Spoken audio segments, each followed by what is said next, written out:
Two bros chilling in the hot tub. You the twos and we the ones? Well, you are the biggest two of them all, my dog. That's what you are. You are a giant number two.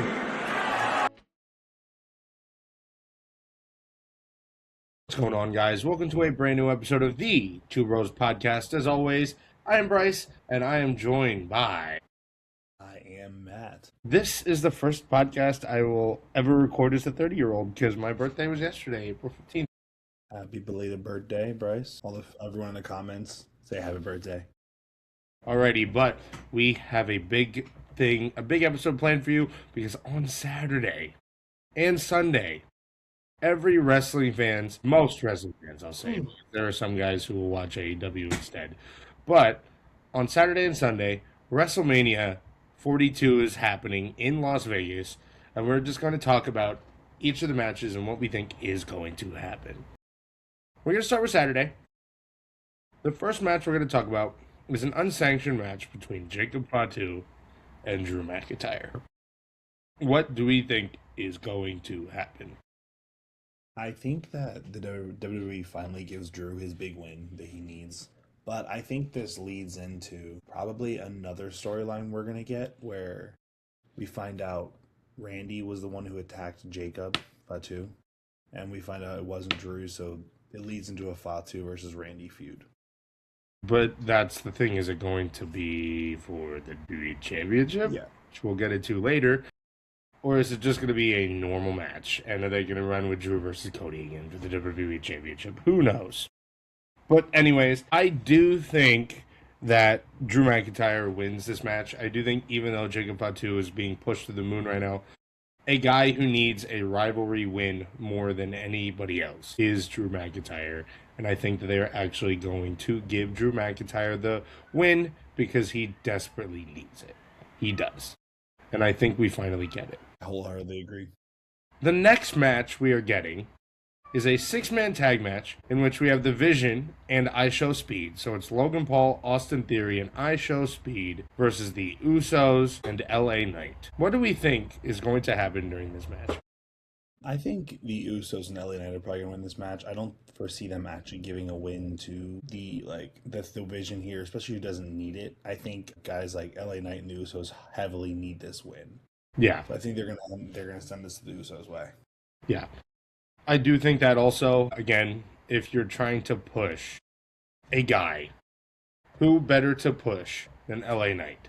Because LA Knight has been a guy that the fans have been clamoring for to be pushed and give a final and actual proper World Championship opportunity. And I do think that it could happen on Saturday night after the Usos and after the Usos and LA Knight beat the team of Austin Theory, Logan Paul, and I Show Speed. I think LA gets the pin over Theory. I'm curious, though. What is I Show Speed going to look like? Because I Show Speed is someone who looks like he's a natural, and I think if he wanted to transition, I think he could do it well. He's got the personality. He's got the athleticism. I definitely think there's going to be a lot of build-up to him coming in. It'll probably be him and LA. Yeah. Happening at the same time, but I don't foresee him being in long. Most likely, you'll see LA get some moves. Probably Logan Paul or Theory hit him from behind, and then you're gonna see Speed get a few hits in before the Usos come in.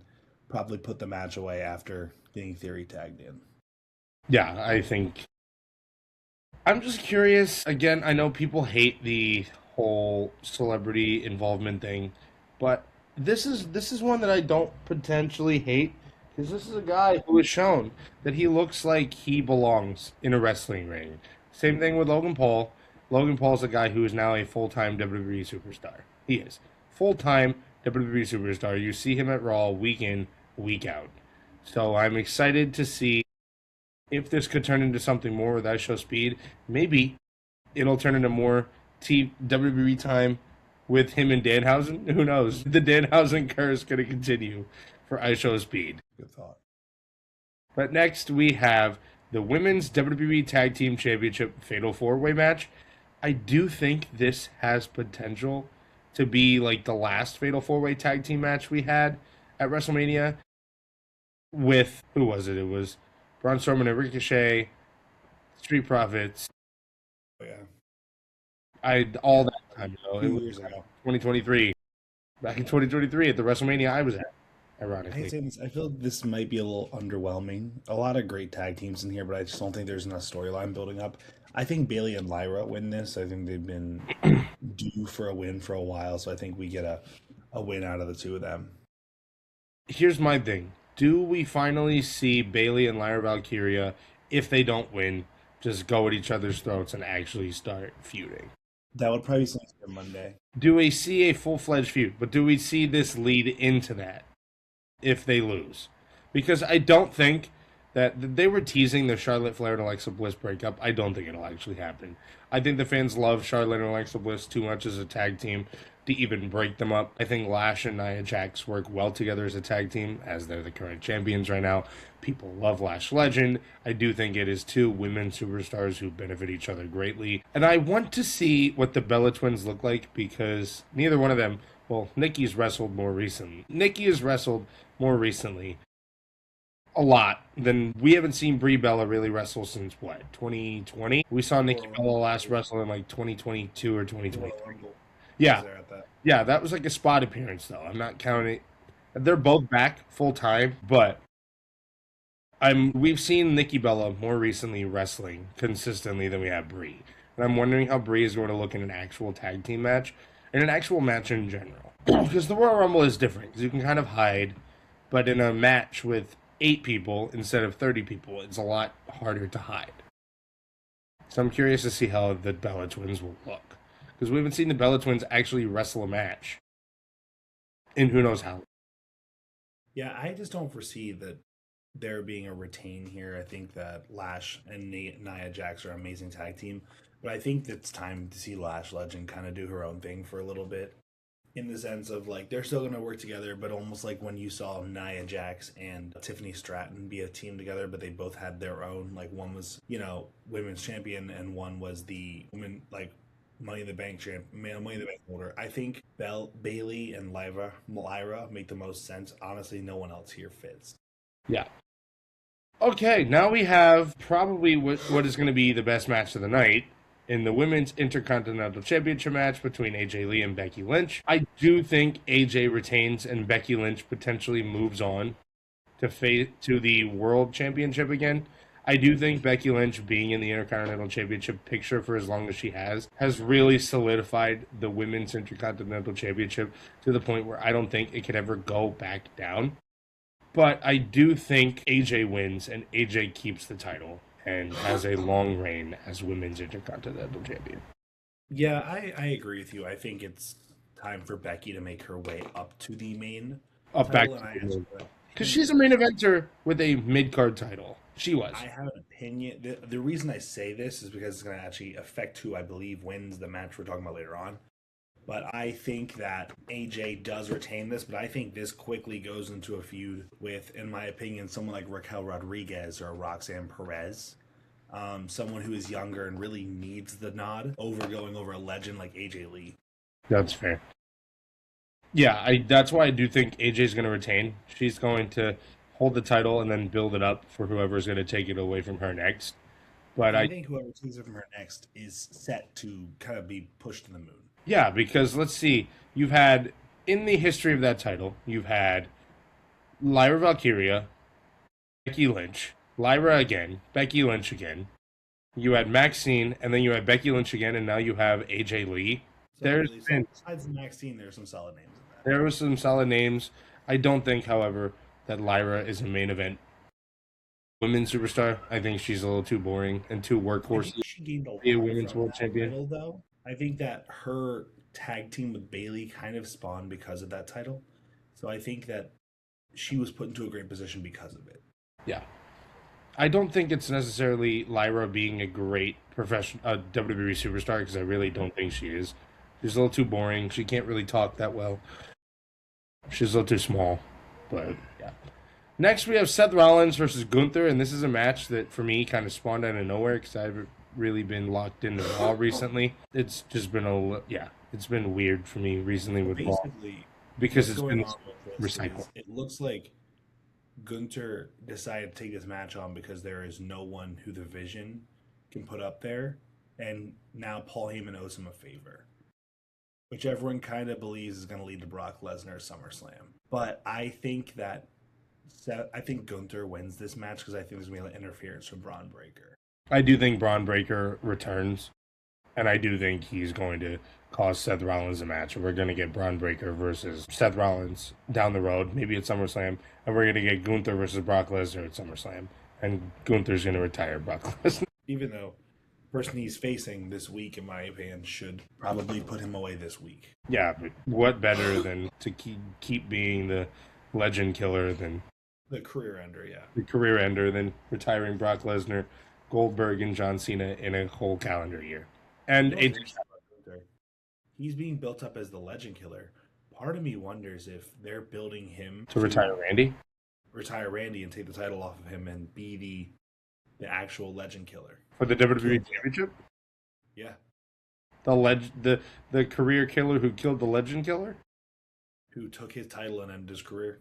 It'll be like, you could see Randy go face again and then put his career on the line for the title. Gunther goes over. Honestly, that would be great. I would love it. I think it would be an awesome move for them. And we talked about The Rock being the final boss. Now Gunther is the final boss in WWE. Brock Lesnar, John Cena, AJ Styles, and Randy Orton. It's Goldberg. If you retire Goldberg, Styles, and John Cena in 6 calendar months, I'm sorry, you are the final boss. And he's going to attack on Rey Mysterio as a side quest. Yeah, he is. Next, we have the Women's World Championship match between Stephanie Vaquer and Liv Morgan, and my, has this feud gotten personal. Liv Morgan's face looks like she was actually hit by a bus right now. I feel bad for Roxanne Perez. Dear God, she took the worst of it. I actually have Stephanie Vaquer still winning this. I think that this is going to lead to Becky Lynch dethroning Stephanie. I think that Liv Morgan's not ready. I kind of look at her as a mid-card talent at best. I was going to say, I think she should move. She's a main eventer like Becky Lynch is, but I do think that she's been in the main event scene for too long. And they kind of built this whole universe centered around Liv Morgan having like 27 different rivalries involving Io Sky, involving Rhea Ripley, involving God knows, the women's tag team division, the Intercontinental Championship. It's too much. And then she got hurt, and then I think her momentum kind of died. And I think they need to put her in the mid-card division for her. Yeah, to be honest, I think this is one of the ways we're going to see more cracks in the Judgment Day. I think they're going to accidentally cost her. They're going to try to help her, and it's going to lead to her getting hit by something, probably Roxanne. And I think that it costs her the match, which then potentially spawns a feud for the two of them. Yeah. Because I do think that Raquel is potentially jealous of Liv Morgan for throwing her over the top rope and winning the Royal Rumble. Oh, 100%. I do think Stephanie Vaquer is going to win. I don't think that we've really got to see her with a full reign because she did miss a month and a half. And I don't think she's still 100% right now. But she can go because it's WrestleMania season. And that's the only reason why she's wrestling right now. Is because it's WrestleMania and you're not going to have your second most popular women's wrestler not wrestling. Agree. Yeah. I do think Stephanie's going to retain, though. All right, next we have the main event of night 1 with Randy Orton involving Randy Orton with Pat McAfee versus Cody Rhodes for the undisputed WWE Championship. And I think Jelly Roll got involved, so he may be involved in this match somehow. Most likely they'll both be in their corners. Yeah.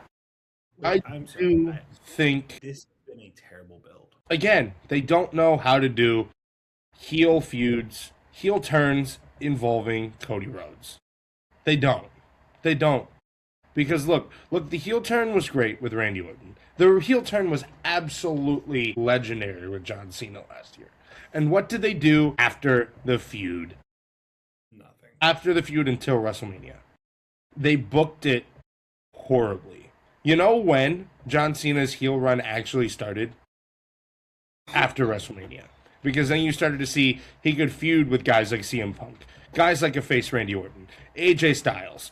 And that's where you saw how good he actually was as a heel. The R-Truth was great. And then you had his match with Logan Paul. where even his tag team match involving with Logan Paul was incredible. But I do think that in order for this heel turn to pay off, Randy Orton needs to win. Otherwise, this heel turn was pointless. What was the point of doing Yeah, it? I think Randy Orton wins no matter what, but I think this ends in a way we're not fully expecting. I think this Randy Don't wins. have Travis Scott. Don't have Travis No, Scott. I think we probably see Randy RKO Pat, and I think that they recognize, like, hey, this we're not selling tickets anymore. We can take this guy off TV. He probably RKO's Pat. He stays at this heel, but I think we're kind of gonna end up seeing the demented Randy Orton instead of this corporate sellout we have for real. And I think that's what you have to do. Randy Orton is amazing when he's a demented, kind of deranged individual. And Yeah. I think we're going to see him not just beat Cody, but obliterate him. He is going to punt him. Cody's going to be like drenched in blood. I think you are going to see Cody on the shelf for a few months just because it's going to be such an ugly like. Um, Okay. This WrestleMania is kind of the opposite of last year's WrestleMania, in which night one was absolutely incredible. Night two sucked. I do think night one for WrestleMania this year is not going to be great, but night two is going to be phenomenal. Because the first match we have on here, I don't know if it's opening night two, but we have Obafemi versus Brock Lesnar. And this match is going to be exactly what it needs to be. It is two gigantic hunks of meat just throwing haymakers and clotheslines and dropping each other and hitting finishers on each other. And in the end, I do think Obafemi comes out on top. I do think you and I were talking about this. People don't realize how much Brock Lesnar actually loves the world of professional wrestling. Because when their feud first started, he dropped Brock Lesnar. And Brock Lesnar looked at him and he said, "Stand over me," and pointed the sign. Because Brock Lesnar's all about building future stars. So I do think this match ends with Obafemi beating Brock Lesnar. yeah, I agree. I think Oba has to go over here just to continue the monster that he is. What makes me worried is if he loses this match, he loses all the momentum. Yeah, They're building him to be the guy. I really wouldn't be surprised if we see him be the next world heavyweight champion instead of a Braun Breaker. I mean, he's so over in yeah. every way possible right now. He's so over. You have people that don't even watch wrestling on TikTok doing the Obafemi walk. Because it's so cool. It's so cool. Like there's so much aura involved in the Obafemi walk. Outstanding. You're gonna start seeing people walk down the aisle with their weddings, doing the Obafemi walk. Bro, he's sick. I know. Come on. It's so cool. Like you hate Obafemi. There's something about it. You just gotta love it. I think it's just a man that large doing a goofy walk like that. That is just so great. 100%, yeah. But you can't help but love it. And they've got gold in Obafemi, and they know it. They know They it have an absolute star. to the point where it's almost impossible to mess it up. But knowing that they could find a way to do it. They better not mess it up. Alrighty, next we have the Intercontinental Championship ladder match between Penta, who is the champion, Javon Evans, Dragon Lee, Jada McDonough, Rusev, and Rey Mysterio. How do we think this match is going to go? And who do we think is going to win? I originally thought it was Javon Evans who was going to win this match, but I think their only right choice is Rusev. I think since he's been back, he has not been portrayed as well as he should be. But Yeah. this last week on Raw, when he laid out literally everyone on his own, I think this is something they're going to continue the momentum of. I think they recognize build momentum and hold it. They're gone are the days of if someone goes over the night before a pay-per-view, that means they lose for sure. I'm glad that trope is gone. I'm glad that trope is gone. Because I think they are recognizing that Rusev is a talent, and he's an amazing wrestler, an amazing entertainer, and I think they're going to pull the trigger and give Rusev his first title since he come back. Honestly, I think Penta is going to retain. I think they realize how over Penta still is right now, and they don't want to cool any momentum Penta has right now. It's kind of like Obafemi. Who's the bigger star for the future between Rusev and Penta? I think you have to look at it with being Penta. We've seen Rusev already in WWE. He's had World Championship matches. He's had U.S. title reigns. He's had Tag Team Championship reigns. But Penta, right now, they view as actual money. They see They look at him dollar as the signs. next big Mexican wrestler. Like they look at him as the next big luchador. And what better way to have him be viewed as the next big thing in the world of lucha wrestling, than having him retain and keeping this Intercontinental Championship reign going. So speaking of that, can we admit that it makes sense for him to retire Ray? It does. Either him or Dom. It does. Well, Shouldn't be Gunther. Ray or Dom should. Ray or Dom, maybe Dragon Lee. Any one. It's either Penta or Dom. Yeah, it's got to be. It should not be Gunther. If you want to take the title of the next great luchador, and they're trying to build Dom or Penta as the next great luchador, it has to be one of them. There's no other option. Can we talk about a dark horse in El Grande Americano? I love it. Have they had their payoff match yet? El Grande? Have they had their payoff match yet? El Grande and El No, Grande? that's going to happen in AAA. And the loser probably gets unmasked, and it's going to be Chad Gable getting unmasked. Chad Gable's probably going to lose it. Because Ludwig's El Grande Americano is way too over right now. He's over in the WWE and AAA. And you said it before, in AAA, if you can get over, that character can last for generations. That character, look at La Parka. There's been like 3 or 4 different La Parkas already. Mm-hmm. Yeah. Like, we have so many juniors. Like, was it like Wagner? Wagner Jr., Dr. Wagner Jr., there's Dr. Wagner the Third, there's Octagon Jr., Penta Jr., Rey Mysterio Jr. Like, So, yeah, Ludwig is going to hold that throne for a very long time. and I would love to have seen El Grande Americano and then Chad Gable and Ludwig Kaiser in the Royal Rumble. I hate that they didn't do that, but I still loved seeing El Grande Americano and El Grande Americano in the Royal Rumble and them eliminate each other.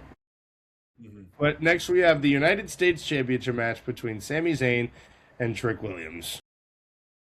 I have Trick winning this, but I actually have it from Carmelo Hayes costing Sami Zayn. I think this is where we get a heel, kind of pissed off, snapped Carmelo Hayes, who attacks Sami Zayn while the ref isn't paying attention, who then we find him siding with Trick. Again, that team is back.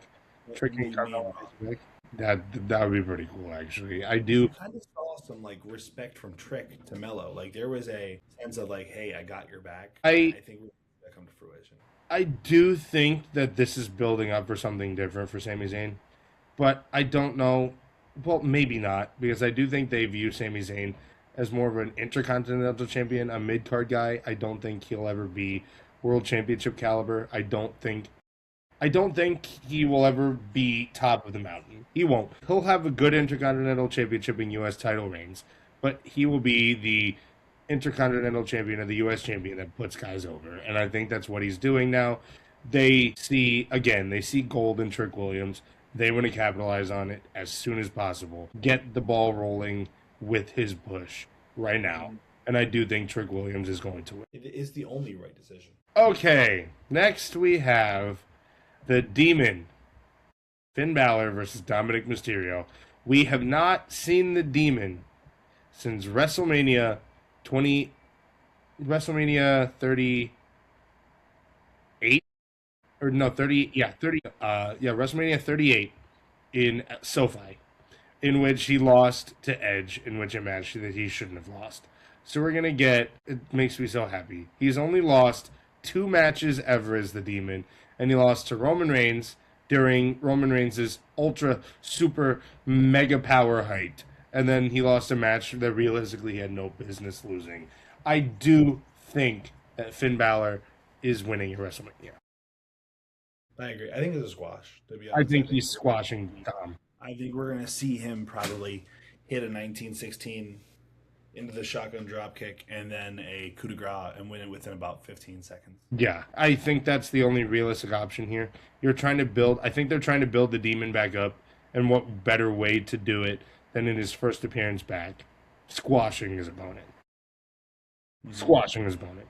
Like, the Demon is arguably one of the coolest gimmicks in professional wrestling history. And the fact that they did nothing with it for the past 3 years is just ridiculous. But I'm glad to see that at least it's back. Alrighty, next we have the WWE Women's Championship match, in which we have Jade Cargill, who is the champion, versus Rhea Ripley. How do we think this match is going to go? I'm not gonna lie. This is a really hard match to pick. There was not much of a build, so you kind of have to play it very safe when picking this. And I actually am gonna go with Jade Cargill retaining. I think her reign isn't done. I think the WWE knows Bianca Belair is around the corner of coming back, and I think it means a lot more to have Bianca take this title off of Jade than Rhea, who doesn't really need it. So I'm gonna have Jade going over in this match just so we can set up for Bianca to eventually take it. Here's my thing. I don't think you can have Rhea Ripley lose clean, and I also don't think you can have Jade Cargill lose clean.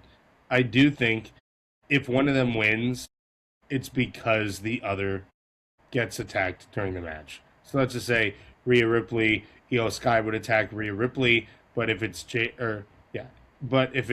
Cargill, Bianca attacks Jade Cargill. I do think that neither one of them will lose clean. It's not going to be a clean finish either way. The most disappointing outcome would be a clean finish. I'll say that right. I'll say that right. A lot of people say that they hate screwy finishes. The only way that this match can end perfectly is with a screwy finish.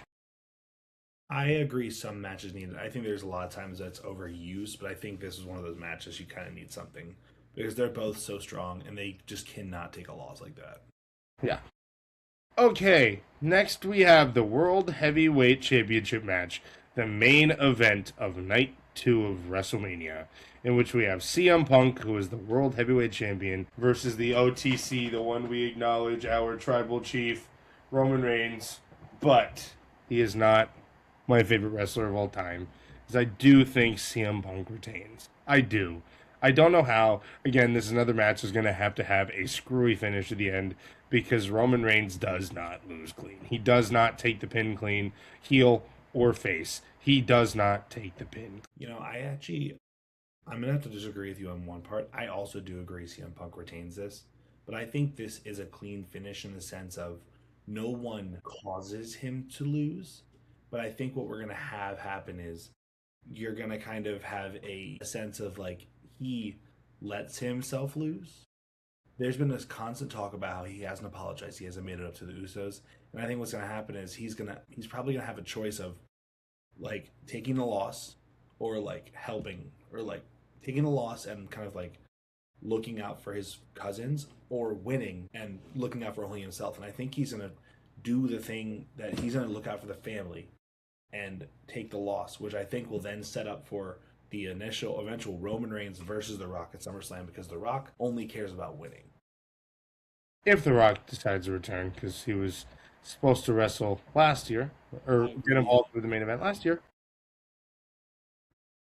Or if he does, I hope he actually sticks it out. Because he had a history of pulling out of a segment last minute that he was actually supposed to win. Alrighty, but it's supposed to be in. But that is going to do it for our WrestleMania episode. Let us know what you think down below. Do you agree with what we had to say? Are we talking crazy? Do we not know what we're talking about? Did you guys enjoy the episode? Even if you're not a wrestling episode, leave a comment. Even if you're not a wrestling fan, leave a like, leave a comment. It helps us. I know I'm kind of gaining a little traction on one of my other social media accounts. I have 100K views on one of my YouTube shorts. 5K on another one.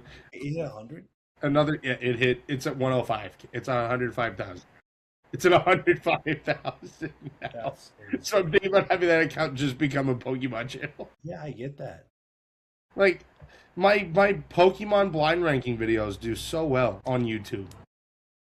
They do okay on TikTok, but they're blowing up on YouTube right now, and I don't get it. I don't. But yeah. Yeah, it's nuts. Yeah, I just posted one today, and I think it's already over 1,000. You have 104,000, 24,000, 14,000, then 7,000. That's the one I posted today, right? I don't know. The one today? My most recent one? There's one from SpongeBob a year ago. That's one of my highest. But yeah, so yeah. Anyways, that's gonna do it. But yeah, this I rebranded the YouTube channel to just be Two Bros Podcast. So that's going to be what this channel is. It's just going to be the Two Bros Podcast. Anything related to Two Bros Podcast. Then anytime we do Cold Cat Sports Shorts, it's going to go in the shorts of this. But the Two Bros Podcast YouTube channel is just going to be strictly for Two Bros Podcast stuff. Any videos we record related to Two Bros going to be on there. But anyways, that's going to do it. If you guys liked, you know what to do. Like, comment, subscribe, and we'll see you guys for the NBA episode, which is coming up right now. Peace.